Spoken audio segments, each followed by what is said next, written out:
Assalamualaikum warahmatullahi wabarakatuh.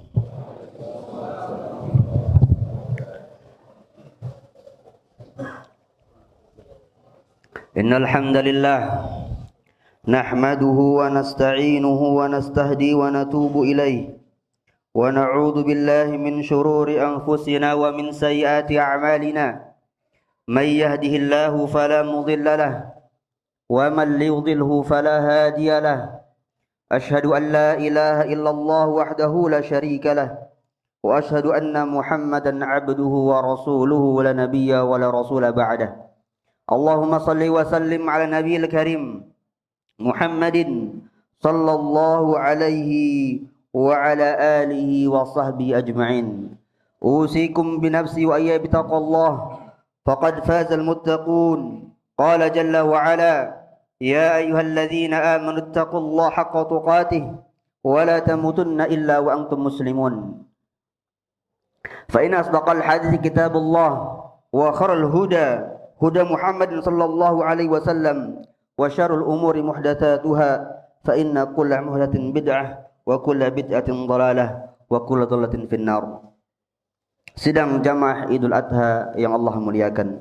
Allahu Akbar, Allahu Akbar, Allahu Akbar, Allahu Akbar, Allahu Akbar, Allahu Akbar, Allahu Akbar, Allahu Akbar, Allahu Akbar, walillahil hamd. Hari Idul Adha kita mengingatkan kita terhadap sosok seorang nabi yang digelari Allah Subhanahu wa taala Khalilur Rahman, kekasih Allah Subhanahu wa taala yang ketika itu siap menyembelih anaknya yang bernama Ismail. Kemudian Allah Subhanahu wa taala menggantinya dengan sembelihan yang besar. Allah berfirman, "Wa fadainahu bidibhin 'azim." Dan kami gantikan dengan sembelihan yang besar. Sebelum Nabi Ibrahim alaihissalam menerima perintah tersebut, ujian tersebut, ketahui jemaah Allah muliakan, Nabi Ibrahim sudah melewati ujian-ujian yang begitu banyak. Ketika Nabi Ibrahim alaihissalam mempertahankan tauhid, beliau harus berhadapan dan bermusuhan dengan ayah kandungnya. Sampai-sampai ayahnya memusuhinya dan mengancamnya akan merajam dengan batu. Qala, Allah Subhanahu wa taala berfirman, qala aragibun anta an alihati ya Ibrahim. Apakah engkau benci terhadap Tuhan-Tuhanku wahai Ibrahim? La illam tantahi, ketika kamu tidak berhenti berdakwah, la arjumannak, sungguh aku akan melemparimu dengan batu, aku akan merajammu, wahjurni maliya, dan tinggalkan aku dalam waktu yang lama. Jamaah Allah muliakan, bukan hanya ayahnya, bahkan Nabi Ibrahim alaihissalam dibenci dan dijauhi oleh satu negaranya, satu kaumnya, satu negerinya. Bahkan mereka berencana akan membakar Nabi Ibrahim. Mereka mengatakan, qalu banu lahu bunyana, buatlah bagi Ibrahim sebuah bangunan, untuk di situ di dalamnya akan dibakar kayu bakar, supaya panasnya itu berkumpul di situ. Wa alqu fil jahim, kalau sudah jadi maka buanglah Nabi Ibrahim ke dalamnya. Di ayat yang Allah Subhanahu wa taala mengatakan, qalu harriku, mereka mengatakan bakarlah Ibrahim, wansuru alihatakum in kuntum fa'ilin, dan tolonglah Tuhan-Tuhan kalian jika kalian mengerjakannya. Bahkan Ibnu Katsir Allah menjelaskan, menceritakan bahwa ketika itu bahkan ada seorang wanita yang dalam kondisi sakit. Kemudian dia mengatakan, kalaulah aku sembuh, aku akan membawa kayu bakar dan aku akan membakar Ibrahim. Kaumnya ketika itu bangga ketika mereka akan membakar Ibrahim. Setelah membakar, ketika api itu menyala dengan besarnya, Nabi Ibrahim dilemparkan di dalamnya. Kemudian terjadilah apa yang terjadi. Allah Subhanahu wa taala berfirman, "Ya nar kuni bardan." Wahai api, jadilah dingin. Wa salamun ala Ibrahim, dan selamatkan Nabi Ibrahim alaihissalam. Jamaah Allah muliakan, bukan hanya sampai di situ. Nabi Ibrahim harus diusir dari kampung halamannya, tempat ia kecil sampai dewasa, hanya untuk mempertahankan keimanannya, hanya untuk mempertahankan tauhidnya. Beliau mengatakan, qala inni dzahibun ila rabbi sayahdin. Dia mengatakan, inni dzahibun, aku pergi kepada Rabbku sayahdin, Allah akan memberikan petunjuk. Dari yang lain beliau mengatakan, inni muhajirun ila rabbi. Jamaah Allah muliakan, sampai di situ belum cukup. Allah Subhanahu wa taala menguji Nabi Ibrahim dengan pengorbanannya, yaitu memerintahkan berpisah dengan anaknya, dengan istrinya ketika itu, dan ditinggal bukan di sebuah kampung, tapi diperintahkan ditinggal di lembah yang tidak berpenghuni dan lembah yang tidak ada tumbuhan di sana. Untuk apa itu semua jemaah Allah muliakan? Untuk supaya berdakwah tauhid, untuk membangun Ka'bah, dan itu semua Nabi Ibrahim lulus dalam ujian tersebut, dan masih banyak yang lain lagi, sampai ketika Nabi Ibrahim diperintahkan untuk menyembelih anaknya, beliau kerjakan. Jemaah yang Allah muliakan, kemudian hari ini adalah tanggal 10 bulan Dzulhijjah. Ini merupakan Yaumun Nahar, afdalu ayyam, hari-hari terbaik yang ada di muka bumi ini.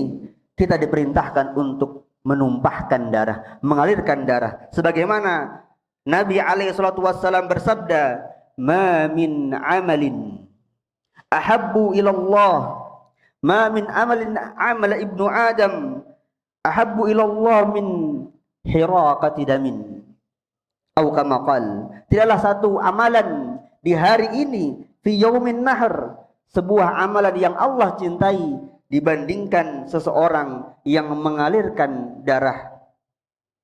Jamaah Allah muliakan, ini semua untuk mengingat bagaimana Ibrahim alaihissalam dalam pengorbanannya, beliau tidak diperintahkan untuk menyembelih hewan, menyembelih tetangganya, menyembelih orang lain, tapi beliau diperintahkan untuk memotong dan menyembelih anak kandungnya sendiri yang selama bertahun-tahun, puluhan tahun beliau nantikan, tapi beliau kerjakan.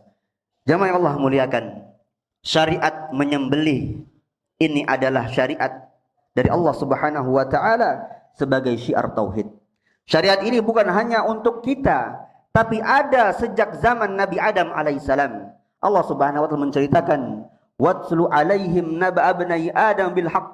Ceritakanlah kepada mereka kabar tentang dua anak Adam. Idz qarraba qurban fatuqbila min ahadihima wa lam yataqabbal min al-akhar. Ketika mereka berdua berkurban, satu diterima dan satu lagi tidak diterima. Di ayat yang lain Allah Subhanahu wa taala menjelaskan, walikulli ummatin ja'alna mansakan. Setiap umat kami berikan syariat, yaitu syariat berkurban, liyadhkuru smallahi alaihi, untuk mengingat nama Allah Subhanahu wa taala, liyadhkuru smallahi ala ma razaqahum min bahimatil an'am, dari rezeki yang telah diberikan kepada mereka dari binatang ternak. Fa ilahukum ilahu wahid. Ketahuilah bahwa Tuhan kalian, kata para mufassir, yaitu dari awal Nabi Adam sampai sekarang, semuanya diperintahkan untuk berkurban. Fa ilahukum ilahu wahid. Tuhan kalian adalah Tuhan yang satu. Falahu aslimu, maka kepadanya, maka baginya kalian berserah diri. Wa basyiril muhbitin, maka kabar gembira berikan kepada orang-orang yang tunduk. Jamaah yang Allah muliakan, Allahu akbar, Allahu akbar, Allahu akbar walillahil hamd. Syariat berkurban ini adalah pengagungan kita kepada Allah Subhanahu wa taala. Jangankan umat Islam, umat-umat yang lain, mereka menyembelih untuk tuhan-tuhan mereka. Dukun-dukun menyembelih untuk jin-jin mereka. Orang-orang kafir menyembelih untuk dewa-dewa mereka. Maka sebagai pengagungan kita kepada Allah Subhanahu wa taala, kita pun menyembelih untuk Allah Subhanahu wa taala. Qul inna salati wa nusuki wa mahyaya wa mamati lillahi rabbil alamin. Katakanlah, sungguhnya salatku, sembelihanku, hidup dan matiku untuk Allah Subhanahu wa taala. Inna a'tainakal kautsar fasholli lirabbika wanhar inna syani'aka huwal abtar. fasholli lirabbika wanhar, maka salatlah dan sembelihlah, berkurbanlah untuk Allah Subhanahu wa taala. Jamaah yang Allah muliakan, ketika seseorang menyembelih, ini menunjukkan bahwa dia sedang memberi pengagungan Allah Subhanahu wa taala. Karena ketika menyembelih dia mengatakan Allahumma hada minka walaka. Di dalam darahnya hewan tersebut Allah Subhanahu wa taala, Allah yang mengalirkan darah hewan tersebut, maka pada hari ini kita sembelih, kita alirkan untuk Allah Subhanahu wa taala. Bismillah, Allahu akbar. Semuanya adalah syiar-syiar tauhid. Ini menunjukkan bahwa agar kita senantiasa ketika memiliki keluasan rezeki, agar dianjurkan untuk menyembelih di hari ini. Jamaah yang Allah muliakan, sosok Nabi Ibrahim alaihissalam bukan hanya kekasih Allah Subhanahu wa taala di dunia, tapi juga di akhirat. Ketika itu orang-orang manusia mencari pertolongan, mencari syafaat ketika di hari kiamat, datang kepada Nabi Ibrahim. Mereka mengatakan, "Ya Ibrahim, anta khalilu min ahlil ard." Wahai Ibrahim, engkau adalah kasih Allah Subhanahu wa taala dari penduduk bumi. Allah berfirman, "Wattakhadallahu Ibrahim, wattakhadallahu Ibrahim khalila." Allah menjadikan Nabi Ibrahim kekasihnya. Ini semuanya pujian bagi Ibrahim, karena Nabi Ibrahim mampu melewati ujian-ujiannya, mampu melewati apa yang diperintahkan kepadanya, sampai-sampai Nabi Ibrahim mendapatkan gelar Abul Anbiya dan mendapatkan pujian bukan hanya umat Islam, tapi seluruh agama samawi, baik orang-orang Yahudi, orang-orang Nasrani, orang-orang Islam, semuanya mencintai Nabi Ibrahim alaihissalam. Beliau pernah berdoa, waj'al li lisana sidqin fil akhirin. Ya Allah, jadikanlah tutur kataku yang indah untuk orang-orang setelahku. Bagaimana Nabi Ibrahim bisa sampai pada derajat tersebut? Tidak lain dan tidak bukan karena beliau mampu menghadapi ujian dengan perkara yang Allah cintai. Sampai-sampai Allah memuji beliau. Allah berfirman, wa Ibrahim alladzi waffa, dan Ibrahim yang mengerjakan perintah. Di ayat yang lain Allah Subhanahu wa taala berfirman, wa idh batala Ibrahim rabbuhu bikalimat fa'atammahun. Ketika Allah Subhanahu wa taala menguji Ibrahim dengan kalimat-kalimat, dengan perintah-perintah, fa'atammahun. Ibrahim mengerjakannya dengan sempurna, tidak ada kekurangan sedikit pun. Jamaah yang Allah muliakan, Nabi Ibrahim dimusuhi oleh ayahnya, oleh kaumnya, jauhkan dari istri dan anaknya. Semua ujian-ujian ini menjadikan Nabi Ibrahim dicintai Allah Subhanahu wa taala. Nabi Muhammad sallallahu alaihi wasallam pernah bersabda, "Innallaha idza ahabba qauman ibtalahum."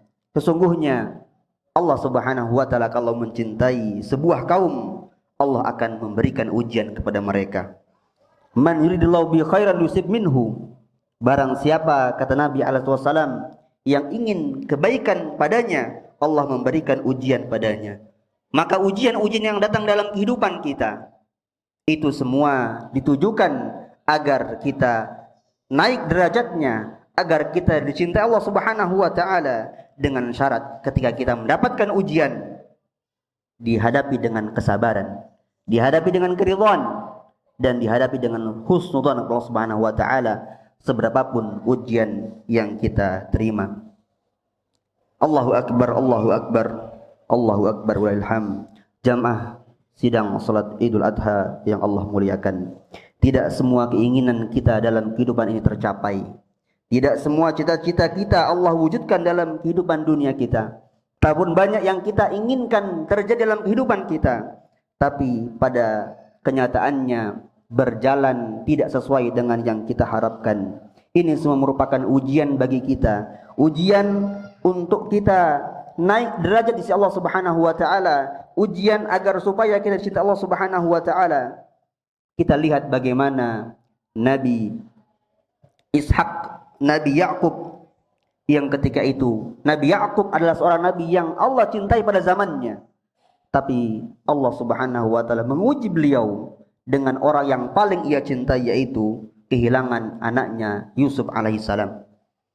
Jamaah yang Allah muliakan, oleh karenanya apapun yang terjadi dalam kehidupan ini, ujian-ujian yang silih berganti, satu selesai tumbuh lagi yang lainnya, yang satu berat yang satu ringan, ada yang semuanya berat, semuanya untuk menaikkan derajat kita, semuanya untuk supaya kita diridhai Allah Subhanahu wa taala. Oleh karenanya jemaah Allah muliakan, mudah-mudahan kita menjadi hamba yang siap dan ridha mendapatkan apa yang ketentuan Allah Subhanahu wa taala kepada kita, menjadi orang-orang yang siap menghadapi ujian-ujian dan juga siap mengorbankan apa yang kita miliki, apa yang kita inginkan.